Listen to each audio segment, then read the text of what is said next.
Bismillahirrahmanirrahim. Assalamualaikum warahmatullahi wabarakatuh. Bagaimana kabarnya kakak soleh-soleha? Semoga kakak semua selalu dalam keadaan sehat ya. Amin. Alhamdulillah, hari ini kita masih sama-sama belajar di pembelajaran tematik 3A, subtema 2, pembelajaran 5 dan 6. Masih tentang pertumbuhan dan perkembangan manusia. Baik, langsung saja kakak buka buku paketnya, halaman 67.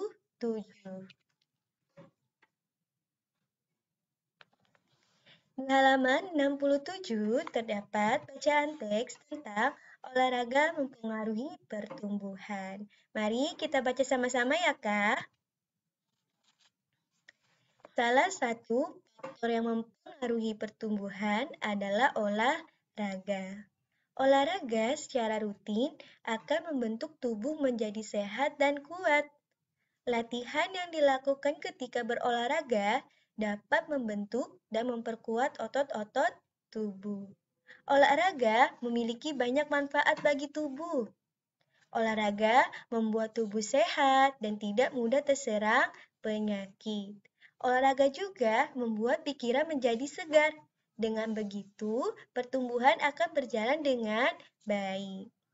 Kegiatan dalam olahraga juga meningkatkan perkembangan tubuh. Kemampuan berjalan, berlari, melompat, dan kemampuan lainnya akan meningkat dengan adanya latihan yang rutin. Nah, kakak, jadi olahraga adalah salah satu faktor yang dapat mempengaruhi pertumbuhan dan perkembangan. Nah, apabila kita berolahraga secara rutin, maka akan membentuk tubuh kita menjadi sehat dan kuat.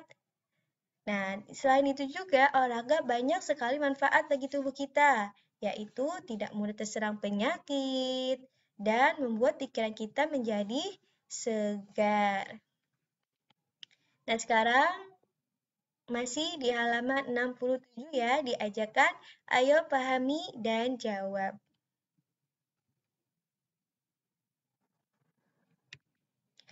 Lengkapi kalimat rumpang berikut dengan memilih jawaban yang tersedia. Mari kita jawab sama-sama ya, Kak. Nomor 1. Olahraga membentuk tubuh kuat dan sehat. Iya. Nomor 2. Olahraga harus dilakukan dengan rutin. Nomor 3.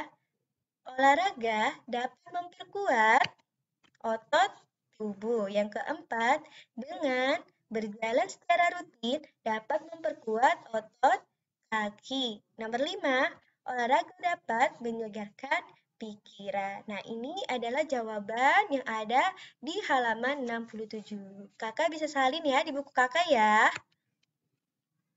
Sekarang kakak buka bukunya halaman 70.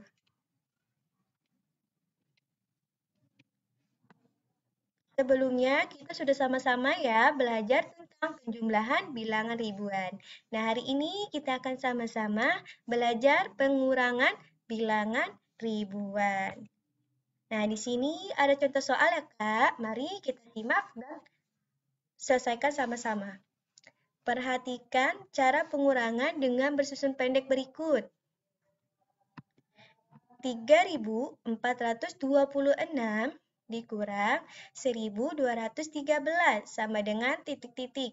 Nah, penyelesaiannya adalah sama ya, yaitu kita susun dalam bentuk seperti ini. Nah, 3.426,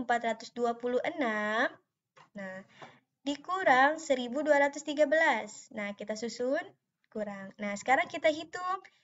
Ya, bukan dari depan ya, tapi dari belakang terlebih dahulu. 6 dikurang 3, 3. 2 dikurang 1, 1. 4 dikurang 2, 2. Dan 3 dikurang 1, 2. Nah, jadi 3.426 dikurang 1.213 sama dengan 2.213. Nah, jadi seperti ini ya, Kak. Nah, bagaimana kalau ada soal cerita? Baik, kita sama-sama selesaikan ya. Coba Kakak buka halaman 71. Pahami cerita berikut dan jawablah pertanyaannya. Seorang pedagang buah menjual mangga di pasar. Jumlah mangga yang dijual adalah 2.672 buah. Setelah 1 pekan, mangga itu terjual 1.200 buah. Berapakah mangga yang belum terjual? Nah, sekarang kita selesaikan ya. Pertama, jumlah mangga yang dijual itu sebanyak 2.672 buah. Dan jumlah mangga yang terjual sebanyak 1.200 buah. Yang ditanyakan adalah berapakah mangga yang belum terjual. Nah, sekarang kita ubah dalam bentuk pengurangan bersusun. 2.672 dikurang 1.200. Nah, sekarang kita jawab, kita hitung dari belakang. 2 dikurang 0, 2. 7 dikurang 0, 7, 6 dikurang 2, 4, dan 2 dikurang 1, 1. Nah, jadi 2.672 dikurang 1.200 sama dengan 1.472. Dan ini adalah jumlah mangga yang belum terjual. Nah, seperti itu. Semoga dapat dipahami ya, Kakak. Nah, sekarang Kakak buka bukunya halaman 72. Di halaman ini terdapat bacaan teks tentang istirahat mempengaruhi pertumbuhan. Istirahat dan rekreasi juga mempengaruhi pertumbuhan dan perkembangan tubuh.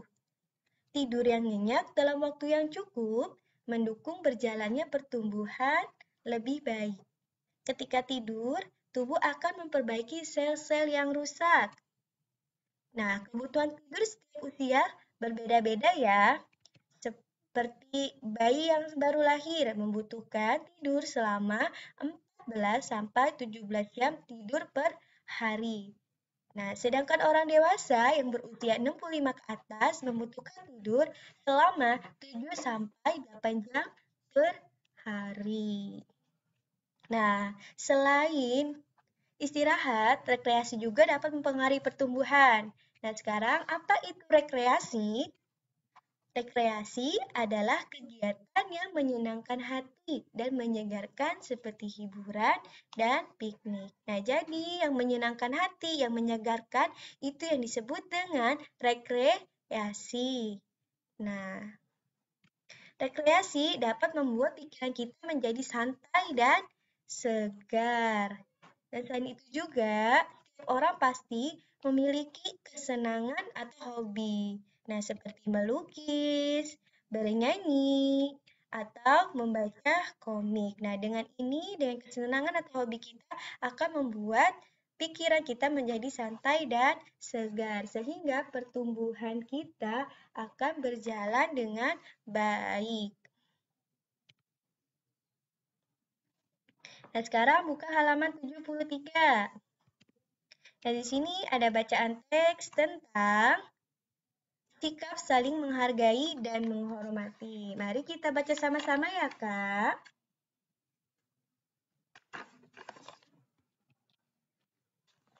David adalah warga negara asing yang tinggal sementara di Indonesia.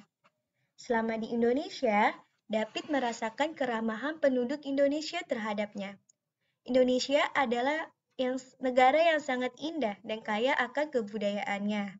Meskipun terdiri dari berbagai suku bangsa dengan kebudayaannya masing-masing, tetapi perbedaan itu tidak menyebabkan negara ini terpecah belah. Hal tersebut karena penduduknya saling menghargai dan menghormati perbedaan yang ada. Sikap saling menghargai dan menghormati sangat penting bagi persatuan dan kesatuan bangsa.